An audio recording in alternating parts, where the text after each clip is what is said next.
Pakistani nation has once and for all decided. अगर हमें करने में कोशिश की तो हम आपकी टीम से ही बजा देते हैं। डरता नहीं जिंदाबाद पाकिस्तान बाइंदाबाद।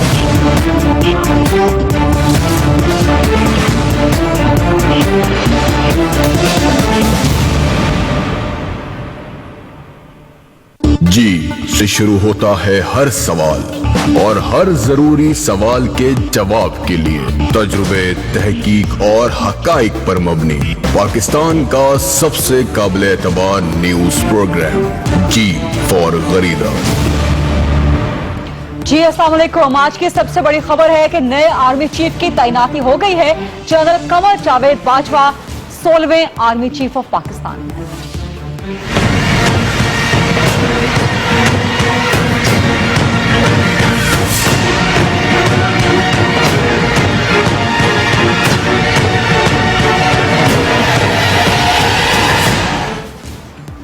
आज की सबसे बड़ी खबर यही है कि मुल्क में वो अपॉइंटमेंट जिसका बहुत अरसे से इंतजार किया जा रहा था, और अगर ये कहा जाए कि इस साल के आगाज से उसका इंतजार किया जा रहा था और अफवाहें और कयास आराइयां सरगर्म थी तो गलत नहीं होगा, क्योंकि ये अफवाहें की जा रही थी, ये कयास आराइयां की जा रही थी और ये दावतें दी जा रही थी कि जनरल राहील शरीफ साहब एक्सटेंशन ले लें, और एक कंफ्यूजन, एक गोमगो, एक अनसर्टेनिटी की कैफियत थी पूरे मुल्क में।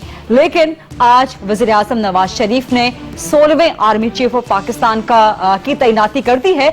जनरल कमर जावेद बाजवा, आप सब ने पूरा दिन सुन ली होगी इसके बारे में खबर, वो नए आर्मी चीफ ऑफ पाकिस्तान है और इस तरह से 5वें आर्मी चीफ की तैनाती वजीर आजम नवाज शरीफ साहब ने की है। इससे पहले जनरल आसिफ नवाज साहब थे, जनरल वहीद काकड़ साहब थे, जनरल परवेज मुशर्रफ साहब थे, जनरल राहील शरीफ साहब थे और अब जनरल कमर जावेद बाजवा हैं। थोरो प्रोफेशनल सोल्जर हैं जनरल कमर जावेद बाजवा। आर्मी में उनकी रेप्यूट बहुत बेहतरीन है। जनरल राहील शरीफ साहब के करीबी दोस्त भी तस्वर किए जाते हैं। Inspector general training and evaluation के ओहदे पे सर्व कर रहे हैं और जनरल राहील शरीफ साहब भी आर्मी चीफ बनने से पहले इसी ओहदे पे सर्व कर रहे थे। जो अहम बात है जनरल कमर जावेद बाजवा के करियर के हवाले से वो ये कि 10th कोर इन्होंने कमांड की है और 10th कोर में काफी अरसा इन्होंने सर्व किया है। कश्मीर में तैनाती का एक लंबा अरसा रखते हैं ये। नदर्न एरियाज की फोर्स को भी इन्होंने कमांड किया है। एक बार फिर आर्मी चीफ का ताल्लुक आर्मी की इन्फेंट्री से है। जनरल परवेज मुशर्रफ वो आर्मी चीफ थे जिनका ताल्लुक आर्टिलरी से था, लेकिन उसके बाद general Kayani, general Raheel Sharif, general Rashid Mahmood, general Khalid Shamim बाई, जनरल तारिक मजीद, इन सब का ताल्लुक इन्फेंट्री से रहा है। सीनियरिटी लिस्ट के हवाले से बहुत बात की जा रही थी। जनरल कमर जावेद बाजवा जो करंट सीनियरिटी लिस्ट है उसमें 4थे नंबर पे थे। इससे पहले जनरल जुबैर हयात सीनियरिटी लिस्ट में नंबर 1 थे, जो कि अब CJCSC chairman joint chief of staff committee तैनात कर दिए गए हैं। आज ही वजीर आजम साहब की तरफ से जनरल अशफाक नदीम जो कि मुल्तान के कोर कमांडर हैं, जो कि बड़े स्ट्रॉन्ग कंटेंडर थे जनरल कमर जावेद बाजवा के साथ नए आर्मी चीफ के लिए, वो सेकंड पे थे सीनियरिटी लिस्ट में। जनरल जावेद रमदे जो कि बहावलपुर के कोर कमांडर हैं वो 3rd पे थे। तो इस तरह आर्मी चीफ की तैनाती के लिए सीनियरिटी लिस्ट में से जो नंबर 4 पे थे उनको आर्मी चीफ बनाया गया है, लेकिन जो सीनियरिटी लिस्ट में नंबर 1 पे थे जनरल जुबैर हयात, उन्हें CJCSC बनाया गया है। कयास आराइयां दम तोड़ गई हैं, अफवाहें दम तोड़ गई हैं, खबर आ गई है, तैनाती हो गई है। अब नए आर्मी चीफ के लिए नए चैलेंजेस क्या होंगे? जनरल राहील शरीफ ने कहा था कि 2016 दहशतगर्दी के खात्मे का साल होगा, तो अब क्या 2017 खात्मे का साल बनाना होगा नए आर्मी चीफ को? और भी बहुत से चैलेंजेस हैं, सियासी भी हैं, अस्करी भी हैं।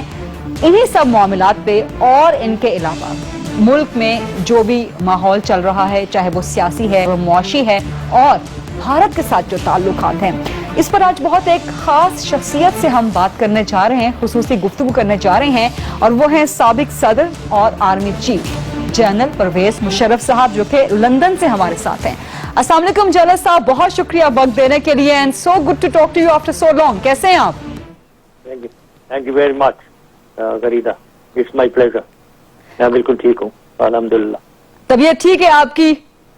जी हाँ, अल्हम्दुलिल्लाह। सबसे पहला सवाल, सबसे बड़ी खबर आज की, नए army chief general Qamar Javed Bajwa आ गए हैं। What do you say about him? आप इन्हें जानते हैं? जी हाँ, देखें, मैं भी जानता हूँ और ज्यादा ये मुझे जानते हैं क्योंकि मेरे जमाने में ये जूनियर ऑफिसर्स थे, ये ब्रिगेडियर्स थे मेरे ख्याल में। मैं सबसे पहले तो इनको बहुत मुबारकबाद दूंगा कि ये आर्मी चीफ बने हैं और एट द सेम टाइम बहुत बड़ी रिस्पॉन्सिबिलिटी है। और मैं यही कहना चाहूंगा इन्हें एडवाइस कि जो भी फैसले लेते हैं, जो डिसीजन लेते हैं, सबसे पहले पाकिस्तान, और इसको अगर मद्देनजर रखेंगे तो कभी गलत नहीं जाएंगे। जनरल कमर जावेद बाजवा की आइडियोलॉजी के बारे में आप कुछ जानते हैं? आप उन्हें कह रहे हैं कि वो अपना मोटो रखें, अपनी आइडियोलॉजी रखें, सबसे पहले पाकिस्तान। लेकिन जनरल कमर जावेद बाजवा पर्सनली क्या आइडियोलॉजी रखते हैं towards Pakistan and towards the region and towards the world? देखिए, आइडियोलॉजी, उनकी ideology I am very sure Pakistan है और पाकिस्तान आर्मी है। जो भी फौजी आता है उसकी आइडियोलॉजी एक ही होती है, उसका मोहब्बत करता है वो पाकिस्तान से और पाकिस्तान फौज से। तो मुझे पूरा यकीन है कंवर बाजवा साहब भी वो ही होंगे। एक ही आइडियोलॉजी हम सब फौजियों की होती है, वो मुल्क है और हमारी फौज है, उसी से उनका ताल्लुक होगा। और ये जो सबसे पहले पाकिस्तान, ये तो सबकी आइडियोलॉजी यही होनी चाहिए, पूरे पाकिस्तान की यही आइडियोलॉजी होनी चाहिए। तो मैं फिर दोबारा उनको मुबारकबाद देता हूं। ये सबसे पहले पाकिस्तान की आइडियोलॉजी की जो आपने बात की है, बहुत से हल्के पाकिस्तान में इससे एतराज भी करते हैं और इसको बुनियाद बना के आप पे एतराज भी करते हैं। वो सवालात भी मैं आपकी तरफ लेके आऊंगी, लेकिन ये बताएं कि आपकी नजर में जनरल बाजवा के लिए सबसे इमीडिएट चैलेंजेस क्या होंगे? इमीडिएट चैलेंज तो इनको टेररिज्म, ये दहशतगर्दी से निपटना, और दूसरा ये जो बॉर्डर के ऊपर हो रहा है, हिंदुस्तान जो कर रहा है, उनको सही तरीके से जवाब देना और उसको काउंटर करना। और दहशतगर्दी में भी हिंदुस्तान का जो हाथ है बलूचिस्तान में, वो जो कर रहे हैं, उससे सारा निपटना। यानी जो पाकिस्तान को जो थ्रेट्स हो रहे हैं जी, उसकी बुनियाद को, उससे निपटना, ये इनकी सबसे बड़ी जिम्मेदारी होगी। आपने बड़ी इंपॉर्टेंट बात की है और इसी को एक्सपेक्ट भी कर रही है पाकिस्तान की अवाम जनरल बाजवा के हवाले से। कश्मीर में काफी अरसा तैनात किया है, नदर्न एरियाज की फोर्स को इन्होंने कमांड भी किया है, 10th कोर इन्होंने कमांड की हुई है, तो इनका बैकग्राउंड तो बहुत पावरफुल है इस हवाले से। जनरल राहील ने जाते जाते भारत को जिस तरह के सख्त पैगाम दिए हैं, पाकिस्तानी कौम उससे बड़ी खुश है। तो आप क्या एडवाइस करेंगे जनरल बाजवा को, because you have served at this prestigious position and several other prestigious positions.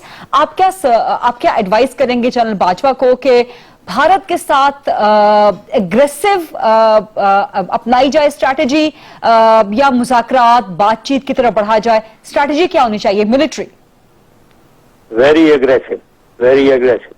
मेरी ये बिलीफ है और ये मेरा ईमान है कि इनके साथ वेरी एग्रेसिव स्ट्रैटेजी, इनको जो कुछ भी ये करते हैं उसका मुंह तोड़ जवाब होना चाहिए, but at the same time desiring piece.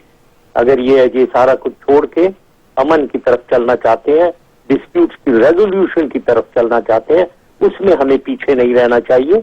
उसमें भी हमें पूरी तरीके से हमारी डिजायर पीस ही होनी चाहिए, अमन होनी चाहिए। लेकिन इनको कभी बिल्कुल ये अंदाजा ना दें कि पाकिस्तान कोई कमजोर है और पाकिस्तान की ऑनर एंड डिग्निटी, हमारी जो वकार है, उसको कभी ठेस नहीं लगने दें और इनसे पूरी तरीके से सॉवरेन इक्वालिटी के साथ डील करें। ये सारी चीजें पूरी तरीके से सामने होने चाहिए, दिमाग में होना चाहिए हिंदुस्तान से डील करते हुए। और स्पेशली आजकल जबकि इनके प्राइम मिनिस्टर इतने एग्रेसिव बातें कर रहे हैं, उनको पूरी तरीके से एग्रेसिव जवाब देना चाहिए और एट द सेम टाइम उनको ये कन्वे करना चाहिए। ये सिर्फ हम बातों में नहीं कर रहे हैं, अगर मौका मिला तो हम ये करके दिखा देंगे आपको, जो ये हम आपको, अगर हमें थ्रेटन आप कर रहे हैं, हम आपका उसको मुंह तोड़ जो जवाब देंगे, हम फिजिकली भी देंगे, वो फिर वो डिटरेंस होगा असली। मैं जानना चाहती हूँ जनरल मुशर्रफ, जब आप कहते हैं कि इंडिया की तरफ मिलिट्री लीडरशिप को, खासतौर पर नए चीफ को एग्रेसिव पॉलिसी अपनानी चाहिए, तो ये एग्रेसिव पॉलिसी जरा मजीद डिफाइन कीजिएगा, आपसे मजीद जानना चाहती हूँ मैं। देखिए, एग्रेसिव पॉलिसी एक तो बातों में, दूसरा देख फोर्स की, हमारी अल्हम्दुलिल्लाह फोर्स है हमारे पास, बहुत फोर्स है, वो डिटरेंस लेवल का फोर्स हमारे पास है, लेकिन उससे बढ़ के डिटरेंस जो है ना, आदमी दुश्मन को जो रोकना है अपने कदमों में कि वो ज्यादा ना बढ़े हमें थ्रेटन करने के लिहाज से, वो इंटेंट टू यूज फोर्स होता है। फोर्स का होना इतना जरूरी नहीं है जितना अपने आप दुश्मन को दिखाएं कि मेरे दिल में और दिमाग में वो है कि मैं उस फोर्स को पूरी तरीके से यूज करूंगा और आपके खिलाफ यूज करूंगा। जनरल साहब थोड़ी सी मजीद मैं आपसे समझना चाहती हूं। जो आप कहते हैं कि एग्रेसिव मिलिट्री पॉलिसी होनी चाहिए in the current situation towards India, तो ये डेटरेंस जो आपने कहा है कि एग्रेसिव डेटरेंस होना चाहिए, ये काउंटर डेटरेंस होना चाहिए, ये प्रीएम्प्टिव डेटरेंस होना चाहिए या प्रोएक्टिव होना चाहिए? Proactive deterrence. देखिए, ये जो कुछ भी वो कह रहे हैं, हमें हमारी स्ट्रैटेजी, हमें पता है कि हम एक हिंदुस्तान के मुकाबले में, उनके फोर्सेस के मुकाबले में हम एक छोटी फोर्स है, उनकी वो 3 गुना 4 गुना हमसे ज्यादा है, लेकिन अल्हम्दुलिल्लाह हमारे पास वो फोर्स है जो हमने प्रोफेशनल तरीके से हमने एस्टिमेट किया है कि क्या लेवल फोर्स है कि उनको कभी ये ख्याल ना आए कि हमारे ऊपर वो हमला कर सकते हैं और हमें वो डिफीट कर सकते हैं। ये कभी उनके दिमाग में भी नहीं होना चाहिए। वो फोर्स लेवल हमारे पास है। अब वो कर रहे हैं, एग्रेसिव स्टांस उन्होंने लिया हुआ है, लाइन ऑफ कंट्रोल पे फायरिंग करते हैं। अब इसका जवाब, इसमें बिल्कुल हमें घबराना नहीं चाहिए कि हमारी फोर्स लेवल कम है। देखिए, जंग करना आसान काम नहीं है। हिंदुस्तान का 4 गुना छोड़ो, 10 गुना हमसे बढ़ाओ। जंग करना जो है ना, वो दिल गुर्दे का काम होता है। और अगर छोटी फोर्स दिखा दे कि तुम आओ, हम तुमसे जंग करेंगे, हम तुम्हें पूरी जो हमारी फोर्स है वो हम आपके ऊपर मारेंगे, तो ये वो दुश्मन 50 दफा सोचेगा आपके ऊपर आने का। तो ये मेरा मतलब है कि पूरी तरीके से डिटरेंस, और उसको पता हो कि ये इनके दिल और दिमाग में अल्लाह अकबर का नारा लगाकर ये पीछे पड़ जाएंगे हमारे, ये उनको पता होना चाहिए। तो यानी कि आप बिलीव करते हैं और आप एडवाइस करेंगे कि इंडिया अगर पाकिस्तान का एक फौजी शहीद करे तो हम उनके 10 मारें? बिल्कुल 100%। देखें वो बातें क्या कर रहे हैं, अब वो पानी रोकने की बातें कर रहे हैं, मतलब हमें प्यासा मारने की बातें कर रहे हैं। करो, हम तुम्हें मारेंगे उधर, आपका मजाल नहीं है कि हमारा पानी रोको।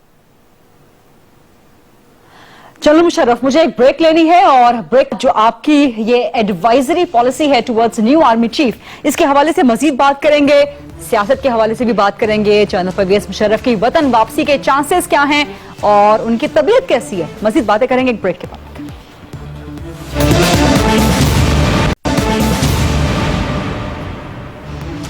जी, वेलकम बैक। प्रोग्राम में हम एक्सक्लूसिव बात कर रहे हैं साबिक सदर और army chief general Pervez Musharraf साहब से। जनरल साहब, अगेन माय क्वेश्चन, जहां से हम लोगों ने बात छोड़ी थी ब्रेक पर जाने से पहले, आपके जमाने में कारगिल था जो कि एक फेल्ड मिलिट्री अटेम्प्ट था, लेकिन उसके बावजूद आपने इंडिया की तरफ मुज़ाकरात का फार्मूला दिया और कश्मीर के हल के लिए भी एक वेरी फेमस 4 पॉइंट फार्मूला दिया। तो उस अप्रोच को आप करंट सिनेरियो में कैसे अप्लाई करेंगे? सबसे पहले गरीदा, ये I take strong exception to your word कि एक फेल्ड मिलिट्री अटेम्प्ट था। इसका मतलब आपको कोई बिल्कुल पता नहीं है कि वो क्या था। वो बहुत सक्सेसफुल मिलिट्री एक्शन था जो विच एंडेड इन पॉलिटिकल फेलियर। ठीक है जी, मिलिट्री एक्शन उसके, अब तो मैं टाइम अगर दे तो मैं बताता हूँ आपको वो कहाँ था। बिल्कुल, यू हैव टाइम। हमने इनकी श्रीनगर से लद्दाख का जो सड़क है उसको काट दिया हुआ था हमने, उस पर कोई गाड़ी नहीं चल सकती थी। तो ये जो फायरिंग लाइन ऑफ कंट्रोल के ऊपर हमें कर रहे हैं, मजाल नहीं थी कि ये करते, क्योंकि हम वो सड़क को काट देते। बिल्कुल, हम वहां एक पोजीशन में, ऐसी पोजीशन में थे, आगे जाते इनकी सियाचिन के ब्रिगेड को पीछे से काट देते। इनकी मजाल नहीं थी कि हमारे ऊपर फायर करते, क्योंकि उन्हें मालूम है कि हम आगे जाकर क्या कर सकते हैं। तो ये तो एक हमने उनको उनकी जगुलर से पकड़ लिया हुआ था। ठीक है जी, अब उसके विड्रॉल के जो ऑर्डर्स हुए जिससे ये सारी गड़बड़ हुई है, वो हमारी एक गलत डिसीजन थी मेरी नजर में। तो military victory was converted into a political defeat, तो ये पता होना चाहिए। और हम अगर पाकिस्तान में बैठकर कह दें कि ये एक फेल्ड अटेम्प्ट था, बहुत अफसोस की बात है, क्योंकि वो इंडियन यही कह रहे हैं, तो हम भी वही कह रहे हैं जो वो कह रहे हैं। पहली दफा हमने ईस्ट पाकिस्तान के बाद, सियाचिन के बाद एक चीज हमने की है जिसमें हमने उनको गर्दन से पकड़ लिया। और उसको अगर हम खुद ही कहें कि नहीं हम तो मारे गए थे वहां, तो ये बहुत अफसोस की बात है। मैंने ये बिल्कुल नहीं कहा, लेकिन चूंकि आपके साथ एक इस वक्त टेक्निकल इशू ये है। कहा था, आपने अभी कहा था। मैंने ये नहीं कहा कि हम मारे गए, मैंने ये नहीं कहा कि हम मारे गए, मैंने ये कहा कि फेल्ड मिलिट्री अटेम्प्ट थी। उस पे आपका पॉइंट ऑफ व्यू एक सेपरेट है, दीगर हलकों का पॉइंट ऑफ व्यू उस पे सेपरेट है। आप इसे पॉलिटिकल डिफीट कहते हैं, जो पॉलिटिकल हलके हैं वो कहते हैं कि ये नहीं होना चाहिए था, ये अटेम्प्ट ही नहीं होनी चाहिए थी। वो फिर एक बहस किसी और तरफ चली जाएगी। आई वुड एक्सपेक्ट कि हम आपसे कारगिल पर एक स्पेशल प्रोग्राम भी करें। लेकिन मेरा जो सवाल था बुनियादी जनरल साहब, वो ये था कि इवन आफ्टर दैट आपने भारत की तरफ मुज़ाकरात के पाथ को जाने को अडॉप्ट किया और आपने मसला कश्मीर का एक बड़ा जबरदस्त 4 पॉइंट फॉर्मूला दिया था। तो आप क्या समझते हैं कि इस वक्त जो करंट टेंशन भारत के साथ चल रही है, कहीं ना कहीं मुज़ाकरात का रास्ता निकलता है, मसला कश्मीर पे बात का रास्ता निकलता है? यही मैंने पहले जो कहा था कि हमारी एटीट्यूड बिल्कुल यही कारगिल वाला ही होना चाहिए कि हम उनको मुंह तोड़ जवाब देंगे कहीं भी अगर वो हमारे साथ पंगा लेंगे। ये वर्ड बड़ा अच्छा मुझे लगता है, पंजाबी वर्ड। लेकिन एट द सेम टाइम हम अमन चाहते हैं, वी वांट पीस। तो उसमें अगर वो आगे की तरफ आना चाहते हैं तो आए। तो मैंने देखा था मेरे जमाने में कि उनके वाजपेयी साहब was a man of peace, और मैंने अपने आप को भी कहा था मैं भी मैन ऑफ वॉर हूं, लेकिन मैन फॉर पीस हूं। तो फिर हम आगे चलने लगे। मनमोहन सिंह साहब भी उनके प्राइम मिनिस्टर, वो भी अमन चाहते थे और सिंसियरली जेन्युइनली अमन चाहते थे और रेजोल्यूशन ऑफ ऑल डिस्प्यूट्स चाहते थे। तो हम आगे बढ़ रहे थे। इस वक्त सूरत हाल ये नहीं है। इस वक्त सूरत हाल मोदी साहब ने बिल्कुल रिवर्स की हुई है।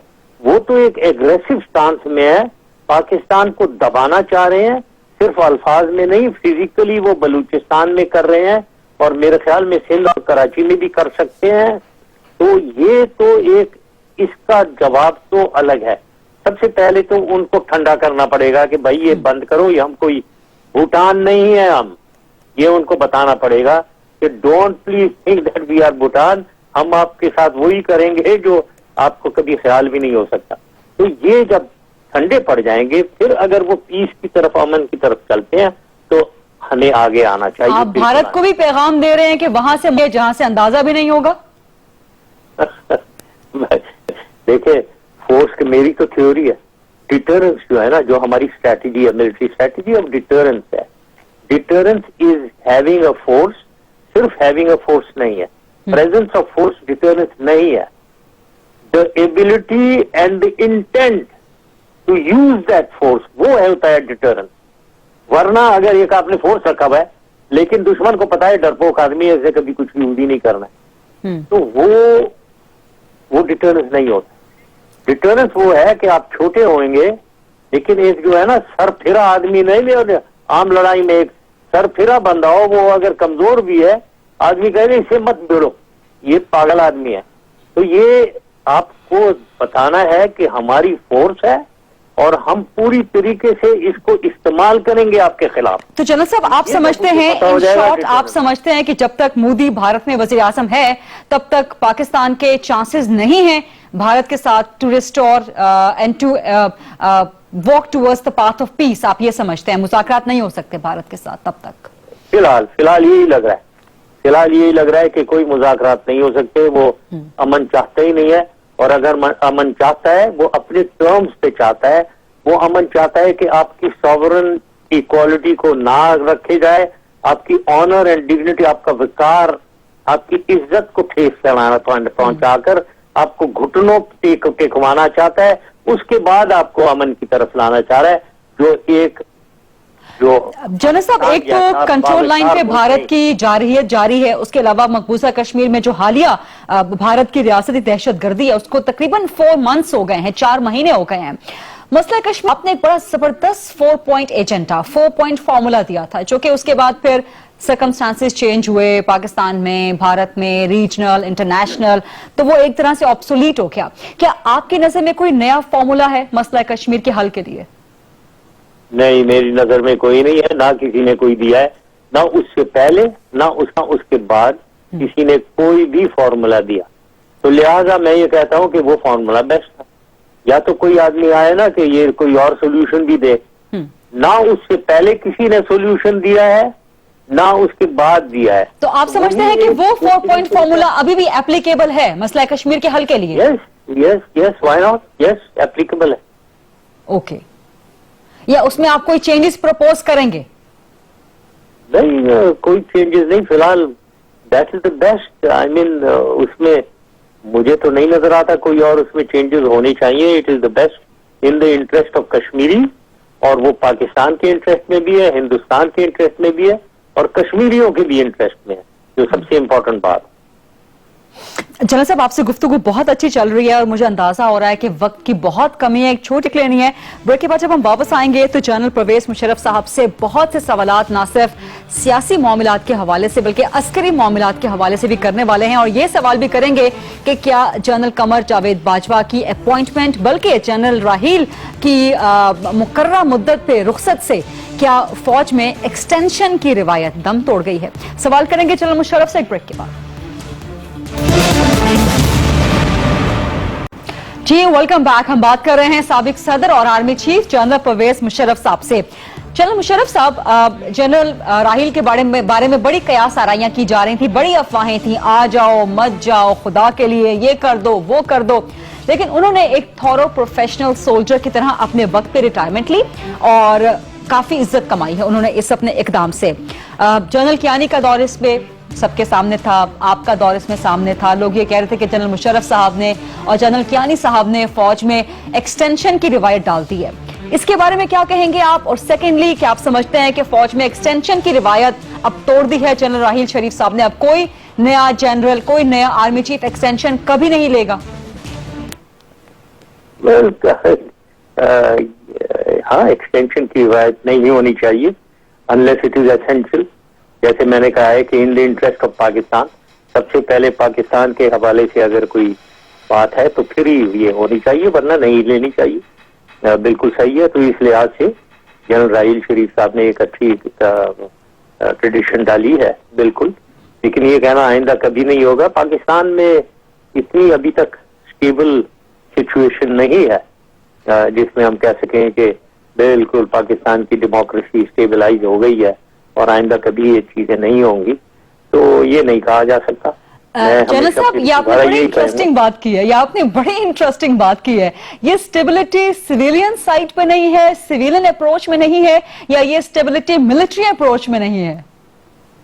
नहीं, अप्रोच को हमेशा याद रखें। मैं हमेशा कहता हूँ, आप देखा करें पैमाना इसका, मुल्क की तरक्की, अवाम की खुशहाली।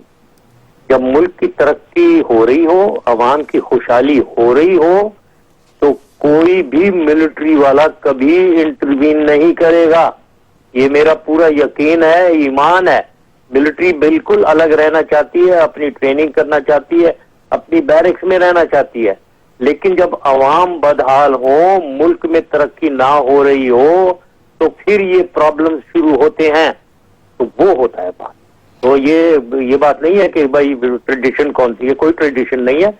मुल्क सबसे पहले आता है। मुल्क अगर ठीक नहीं है तो फिर ये प्रॉब्लम्स होती हैं। लेकिन जनरल साहब, ये सारे प्रॉब्लम्स तो जनरल राहील शरीफ के दौर में भी रहे, काफी इकोनॉमिक इंस्टेबिलिटी भी रही, उस वक्त भी बड़े मार्शल लॉ की अफवाहें चला करती थी, और since he took charge of the office तो उसी दिन से शुरू हो गई थी उनको दावतें देना मार्शल लॉ लगाने के लिए। धरना हुआ जिसमें अंपायर की उंगली वगैरह की बहुत सी बातें की गई। तो ये मुश्किलात तो जनरल राहील शरीफ को भी फेस करनी पड़ी, लेकिन वो टेम्प्ट नहीं हुए मार्शल लॉ लगाने के लिए। यस, अभी ये इसका मैं जवाब यही दे सकता हूँ कि बड़ा अच्छा किया उन्होंने कि टेम्प्ट नहीं हुए। लेकिन फिर मैं वही कहूंगा, अभी तक बात पाकिस्तान की दास्तान खत्म नहीं हुई है और इंशाल्लाह खत्म नहीं होगी कभी भी। पाकिस्तान आगे चल रहा है, लेकिन देखना यह है कि अवाम खुशहाल है, अवाम नहीं है खुशहाल इस वक्त। क्या मुल्क में तरक्की हो रही है? हर खित्ते में, हर प्रोविंस में, हर डिस्ट्रिक्ट में नहीं हो रही है। कोई खास तरक्याती मंसूबे नहीं चल रहे हैं। क्या अब पाकिस्तान की मईशत अच्छी चल रही है? पाकिस्तान की डेथ जो है ना, वो सब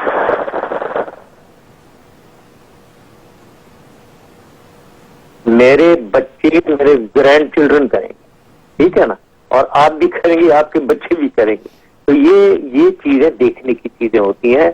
ये अगर नहीं हो रहा है, मुल्क ठीक नहीं चल रहा है, तो फिर प्रॉब्लम्स होते हैं मुल्क में। तो आप समझते हैं कि अभी भी पाकिस्तान में मार्शल लॉ का खतरा है जनरल साहब? नहीं, बात तो देखें, ये कहना कि मार्शल लॉ लग जाएगा वगैरह, ये कोई छोटी बातें नहीं है, बहुत बड़ी बातें हैं। ये इसको बहुत सोच समझ के करना होता है, बहुत मुश्किल डिसीजन होते हैं ये। कोई फौज को या फौज के आर्मी चीफ को कोई शौक नहीं होता उसे कि वो ये मार्शल लॉ लगा दे। मैं समझता हूँ कि इतनी बड़ी जिम्मेदारी आर्मी चीफ के शोल्डर्स के ऊपर होती है कि मेरे ख्याल में दुनिया में बहुत कम लोगों के ऊपर इतनी बड़ी जिम्मेदारी होती है कि एक तरफ मुल्क है, एक तरफ कॉन्स्टिट्यूशन भी है जिसको वायलेट नहीं करना चाहिए, दूसरी तरफ अवाम जो है, लोग जो हैं सारे उसकी तरफ भाग रहे हैं, उसकी तरफ देख रहे हैं और उसे कह रहे हैं कि तुम ठीक करो मुल्क को। इतनी बड़ी रिस्पॉन्सिबिलिटी दुनिया में किसी इंडिविजुअल के ऊपर नहीं होती है। मुझे मालूम है कि मेरे ऊपर कितनी जिम्मेदारी थी, ठीक है ना। तो इससे आसानी से नहीं निपटा जाता है। उस वक्त दिमागी कैफियत चीफ की, उस वक्त जो आर्मी चीफ होता है उसकी दिमागी कैफियत क्या होती है और वो क्या कर सकता है, दिल और दिमाग में वो उसका क्या है, वो कोई सोच भी नहीं सकता है। वो उसी वक्त वो ही सोच सकता है, वाहिद आदमी जो उस वक्त का चीफ होगा, जो उस वक्त ठीक होगा। आप भी यही कहते रहे हैं कि आपने जो किया 1999 में वो उस वक्त के हवाले से बिल्कुल ठीक था, लेकिन ये भी एक फैक्ट है कि you were the one. Sorry to intervene जी। मुझे तो बड़ी आसानी ये हुई कि मुझे कुछ करना ही नहीं पड़ा। असल मैं जहाज में बैठा हुआ था, सब कुछ हो गया और मैं आया तो मैं इंचार्ज पाकिस्तान का प्रेसिडेंट, पाकिस्तान का चीफ एग्जीक्यूटिव बन गया हुआ था। तो मेरे लिए तो इन्होंने खुद ही ने एक आसानी कर दी। आपका यही पॉइंट ऑफ व्यू है कि आपने 1999 में जो किया वो उस वक्त के हवाले से बिल्कुल ठीक था, लेकिन उसके बाद ये भी फैक्ट है कि you were the only army chief from artillery. उसके बाद फिर जितने आए वो इन्फेंट्री से लिए गए। जनरल खियानी इन्फेंट्री से, जनरल राहिल इन्फेंट्री से, even general Khalid Shamim, general Tariq Majeed, general Rashid Mahmood, सब इन्फेंट्री से। अब जनरल कमर जावेद बाजवा भी इन्फेंट्री से हैं। तो आर्टिलरी से कोई खतरा महसूस होता है सिविलियंस को?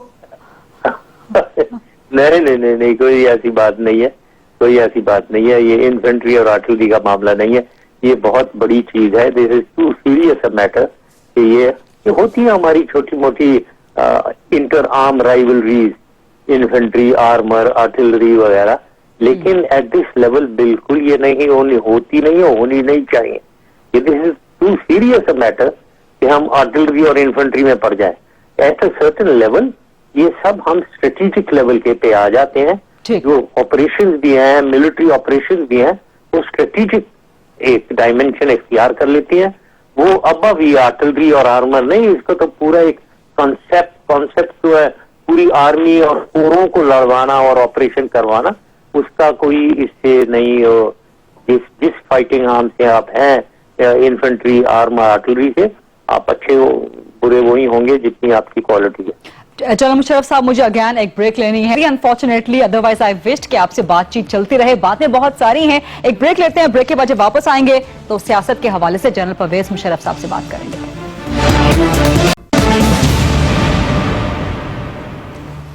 जी, वेलकम बैक। हम बात कर रहे हैं साबिक सदर army chief general Pervez Musharraf साहब से। जनरल मुशर्रफ साहब, टाइम बहुत कम रह गया, लेकिन आपसे बातें बहुत पूछने वाली हैं। सबसे पहले तो ये बताएं कि आप वतन वापस कब आ रहे हैं? तब एग्जैक्टली मैं डेट नहीं दे सकूंगा, सिर्फ ये कह सकता हूं कि मुझे आना है, बिल्कुल आऊंगा मैं, और अगली इलेक्शन से पहले मैं आऊंगा। उसकी एक फिजा मैं देख रहा हूं, एनवायरनमेंट, और कुछ मेडिकल इश्यूज भी है, उनकी वजह से मैं बाहर। अच्छा, ये जो आपने कहा है कि 2018 के इलेक्शन से पहले आएंगे, ये बड़ी इंटरेस्टिंग है। मैं आपसे इस पे मजीद पूछती हूँ, लेकिन जो आपने मेडिकल कंडीशंस की बात की है, allow me to question this, and I am sorry अगर आपको बुरा लगे, लेकिन allow me to question this, क्योंकि अदालत ने भी इस पर कमेंट किया। उन्होंने कहा है कि जी एक शख्स हमें कहकर गया कि वो बीमार है, लेकिन उसके बाद वो गैर मुल्की दौरे भी कर रहा है, वो महफिलों में पार्टिसिपेट भी कर रहा है। रक्स और मौसीकी आपका हमेशा से फेवरेट रहा है, आपके बड़े गाने की बड़ी वीडियोस आजकल आपकी वायरल हुई नहीं है जनरल साहब, तो वैसे तो आप ठीक ठाक हैं।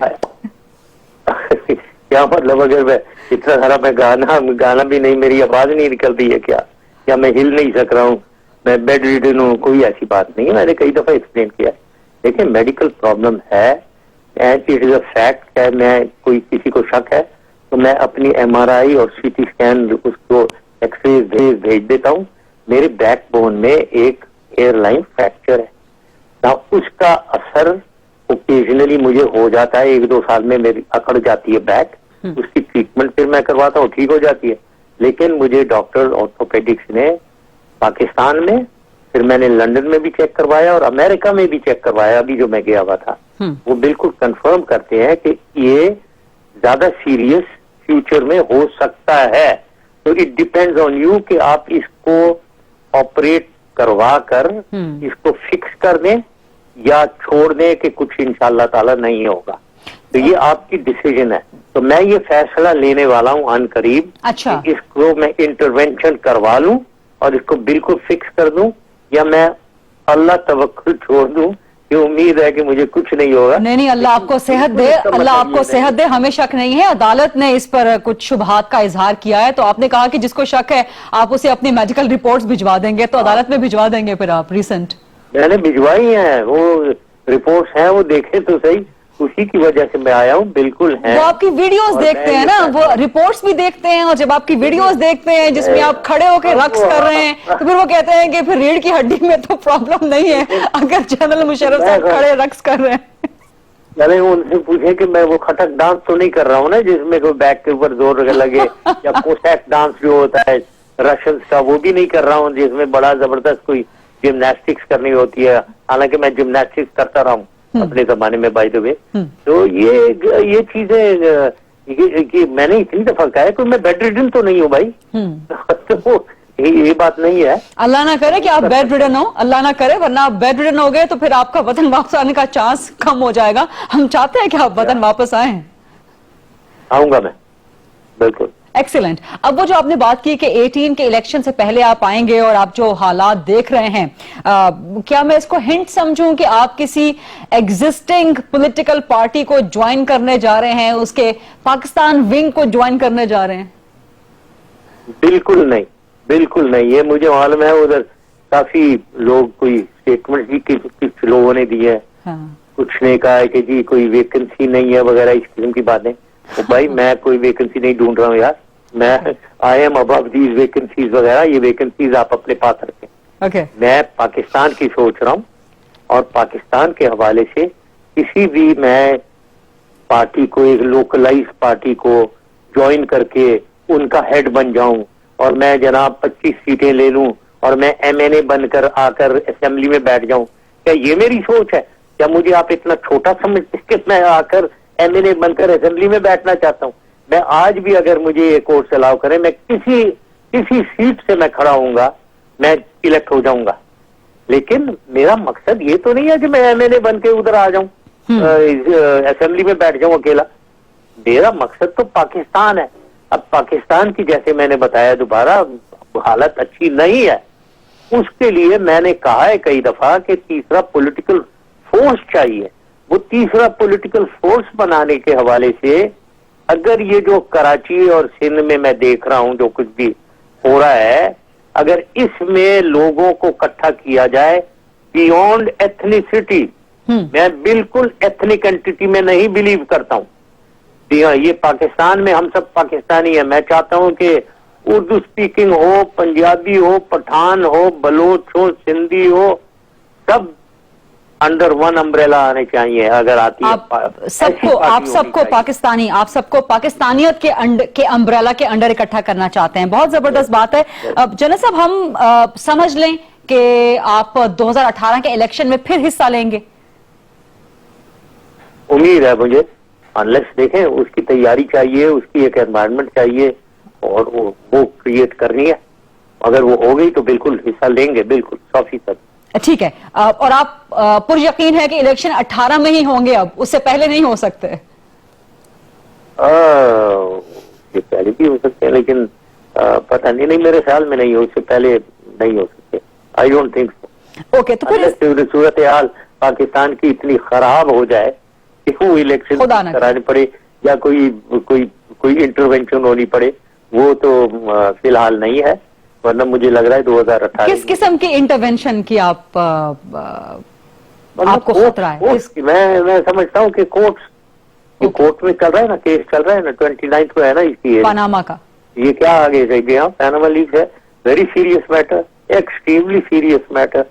मतलब ये तो कोर्ट्स के हवाले है कि आप करप्शन को, मेगा करप्शन भी नहीं, छोटी मोटी करप्शन को आप लेजिटिमाइज अगर कर देते हैं तो अल्लाह हाफिज है जी। करप्शन फिर खुली करप्शन करो, वो जैसे 2008 में मैंने छोड़ा जब पाकिस्तान, वो जो करप्शन उस वक्त से शुरू है और अब 2016 हो गया है, जिसमें $4 अरब, $4 बिलियन पर ईयर हम कंज्यूम कर रहे हैं, डेट इंक्रीज हो रही है।